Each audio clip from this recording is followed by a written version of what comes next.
திமுக கிட்டத்தட்ட ஒரு 1,00,000 கோடி இந்த 4 1/2 ஆண்டுகளில் சம்பாதித்திருக்கிறார்கள் என்று நான் சொல்லியிருக்கிறேன். அந்த 1,00,000 கோடியையும் வாங்கி இவர்கள் அப்படியே அறிவாலயத்தின் கீழ 2Gல ஊழல் நடந்த சமயத்தில் அறிவாலயத்துக்கு கீழே அடுக்கி வைப்பாங்க பணத்தை.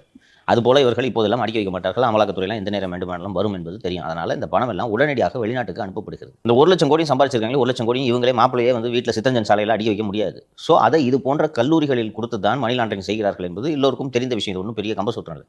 இது போல ஒரு பெருந்தொகை இந்த தனலட்சுமி ஸ்ரீனிவாசன் குழுமத்திடம் இருப்பதன் காரணமாகத்தான் அந்த குழுமத்தை காப்பாற்ற வேண்டும் என்பதற்காக அரசு இந்த விவகாரத்தில் விசாரணையே நடத்தவில்லை. ஆண்டாளர்கள் கல்லூரி மற்றும் அதன் சொத்துக்களை வாங்குவதன் மூலமாக தேமுதிக என்ற கட்சியை கட்டுப்பாட்டுக்குள் கொண்டு வர வேண்டும் என்று முடிவெடுத்தது தனலட்சுமி ஸ்ரீனிவாசன் குழுமம் அல்ல, திமுக தலைமை மாப்பிள்ளை சார் எடுத்த முடிவு. மாப்பிள்ளை சார் இந்த காலேஜ் வாங்க முடியுமா, எதுக்கு வாங்குறேன்னு கேட்பாங்கல்ல. அதனால அந்த இன்னொரு கல்லூரியை வைத்து அதை வாங்கி இதை கட்டுப்பாட்டில் எடுக்கலாம் என்று நான் ஏற்கனவே சொன்னேன். 150 கோடி பேசிட்டு 50 கோடி தான் கையில் கொடுத்துருக்காங்க. மீதி 100 கோடி 26 எலெக்ஷன் முடிஞ்ச பிறகு தான் கொடுப்போம். அது வரைக்கும் நாங்கள் சொல்றபடிலாம் நீங்கள் ஆட வேண்டும் என்று அந்த கண்டிஷனின் அடிப்படையில் தான் இப்போ அந்த டீல் நடந்திருக்கு.